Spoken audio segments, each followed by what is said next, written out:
ನೋಡಿ, ರಮೇಶ್ ಜಾರಕಿಹೊಳಿ ಅವ್ರ ಬಗ್ಗೆ ಹಗುರವಾಗಿ ಮಾತಾಡಿದವ್ರು ಯಾರು? ಮೊದಲು ರಸ್ತೆಯಲ್ಲಿ ಅಡ್ಡಾಡಾರ್ದಂಗೆ ಮಾಡ್ತೀನಿ ಅಂದವ್ರು ಯಾರು? ಮತ್ತು ಅದಕ್ಕೆ ಉತ್ತರ ಕೊಟ್ಟಾರ. ತಪ್ಪೇನೈತಿ? ಯಾವಾಗಲೂ ಹೆಂಗೆ ನಾವು ಸವಾಲು ಹಾಕ್ತೀರಿ ಹಂಗೆ ಉತ್ತರ ಸಿಕ್ಕೇ ಸಿಗ್ತದೆ. ಉತ್ತರ ಕರ್ನಾಟಕ ಮಂದಿ ನಾವು ಹಂಗೆ ರೀ. ಇವ್ರ ಹೆಂಗೆ ಸೂಕ್ಷ್ಮ ಮಾತಾಡೋದು ಗೊತ್ತಿಲ್ಲ ನಮಗೆ. ನಾವು ಹಿಂಗೆ ಮಾತಾಡೋರು. ಒಬ್ಬನೇ ಬರ್ತೀನಿ ಅಂತ ಹೇಳಿದಾರೆ. ಒಬ್ಬನೇ ಬರ್ತೀನಿ, ನಾನು ಶಿಕಾರಿಪುರಕ್ಕೆ ಬರ್ತೀನಿ, ಒಬ್ಬನೇ ಬರ್ತೀನಿ. ಹೌದು, ಒಬ್ಬನೇ ಬರ್ತೀವಿ. ಹೌದು, ಹಂಗೆ ಐತಿ. ನಾವು ಗೋಕಾಕ್ ಹೋದಾಗ ಸತೀಶ್ ಜಾರಕಿಹೊಳಿ ನಾನು ಒಬ್ಬನೇ ಬರ್ತೀನಿ ಅಂತ ಹೇಳಿದ್ದೆ. ನಮ್ಗೆ ಅಷ್ಟು ಧೈರ್ಯ ಏನಿದೆ? ಇವನು ಒಪ್ಕೊಳಕ್ಕೆ ಆಗೋದಿಲ್ಲ ರೀ. ನಾವು ಯಾರ ಅಪ್ಪನ್ನೇ ಜೈಲಿಗೆ ಹಾಕೋದನ್ನ ಹೆಂಗೆ ಒಪ್ಕೋತೀರಿ? ಅವ್ರ ಅಪ್ಪಂದೇ ಡೂಪ್ಲಿಕೇಟ್ ಸಹಿ ಮಾಡ್ಯಾರ ಅಂತೇಳಿ ಕಾಂಗ್ರೆಸ್ ಹರಿಪ್ರಸಾದ್ ಮುಖ್ಯಮಂತ್ರಿ ಸಹಿ ಡೂಪ್ಲಿಕೇಟ್ ಮಾಡ್ಯಾರ ಅಂತ ಹೇಳೋದಂತವ್ರು ನಾವು ಒಪ್ಲಕ್ಕೆ ಸಾಧ್ಯ ಇಲ್ಲ. ನಮ್ಮ ಪಕ್ಷ ಅಂಥದಕ್ಕೆ ಅವಕಾಶ ಕೊಡೋದಿಲ್ಲ. ಹೈಕಮಾಂಡ್ ಗಂಭೀರವಾಗಿ ತಗೋಬೇಕು. ಅವ್ರ ಅಪ್ಪನ ಸಹಿ ಮಾಡಿದ ತಪ್ಪಿನಿಂದ ಅವ್ರ ಅಪ್ಪ ಜೈಲಿಗೆ ಹೋದ.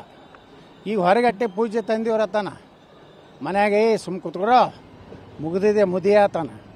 ನಿಮ್ಮ ಮುಂದೆ ಮತ್ತು ಪತ್ರಕರ್ತರು ಸಭಾದಾಗ ಅಟ್ಟೆ ಪೂಜ್ಯ ತಂದೆಯವರು, ನಮ್ಮ ಪೂಜ್ಯ ತಂದೆಯವರು ಕಾಲಿಗೆ ಚಕ್ರ ಕಟ್ಟೋಣ ಅಂತ ಹೇಳ್ತಾನೆ.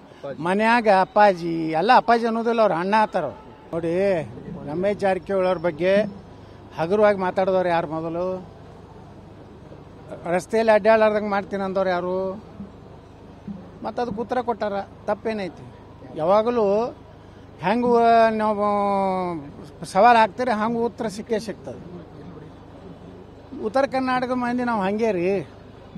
ಇವ್ರ ಹೆಂಗೆ ಸೂಕ್ಷ್ಮ ಮಾತಾಡೋದು ಗೊತ್ತಿಲ್ಲ ನಮಗೆ. ನಾವು ಹಿಂಗೆ ಮಾತಾಡೋರು. ಒಬ್ಬನೇ ಬರ್ತೀನಿ ಅಂತ ಹೇಳಿದಾರೆ. ಒಬ್ಬನೇ ಬರ್ತೀನಿ, ನಾನು ಶಿಕಾರಿಪುರಕ್ಕೆ ಬರ್ತೀನಿ, ಒಬ್ಬನೇ ಬರ್ತೀನಿ. ಹೌದು, ಒಬ್ಬನೇ ಬರ್ತೀವಿ. ಹೌದು, ಹಂಗೆ ಐತಿ. ನಾವು ಗೋಕಾಕ್ ಹೋದಾಗ ಸತೀಶ್ ಜಾರಕಿಹೊಳಿ ನಾನು ಒಬ್ಬನೇ ಬರ್ತೀನಿ ಅಂತ ಹೇಳಿದ್ದೆ. ನಮ್ಗೆ ಅಷ್ಟು ಧೈರ್ಯ ಏನಿದೆ? ಇವನು ಒಪ್ಕೊಳಕ್ಕೆ ಆಗೋದಿಲ್ಲ ರೀ. ನಾವು ಯಾರ ಅಪ್ಪನ್ನೇ ಜೈಲಿಗೆ ಹಾಕೋದನ್ನ ಹೆಂಗೆ ಒಪ್ಕೋತೀರಿ? ಅವ್ರ ಅಪ್ಪಂದೇ ಡೂಪ್ಲಿಕೇಟ್ ಸಹಿ ಮಾಡ್ಯಾರ ಅಂತೇಳಿ ಕಾಂಗ್ರೆಸ್ ಹರಿಪ್ರಸಾದ್ ಮುಖ್ಯಮಂತ್ರಿ ಸಹಿ ಡೂಪ್ಲಿಕೇಟ್ ಮಾಡ್ಯಾರ ಅಂತ ಹೇಳೋದಂತವ್ರು ನಾವು ಒಪ್ಲಕ್ಕೆ ಸಾಧ್ಯ ಇಲ್ಲ. ನಮ್ಮ ಪಕ್ಷ ಅಂಥದಕ್ಕೆ ಅವಕಾಶ ಕೊಡೋದಿಲ್ಲ. ಹೈಕಮಾಂಡ್ ಗಂಭೀರವಾಗಿ ತಗೋಬೇಕು. ಅವ್ರ ಅಪ್ಪನ ಸಹಿ ಮಾಡಿದ ತಪ್ಪಿನಿಂದ ಅವ್ರ ಅಪ್ಪ ಜೈಲಿಗೆ ಹೋದ. ಈಗ ಹೊರಗಟ್ಟೆ ಪೂಜೆ ತಂದಿವ್ರತನ ಮನ್ಯಾಗೆ ಸುಮ್ ಕೂತ್ಕೊರೋ ಮುಗಿದಿದೆ ಮುದಿಯಾತನ.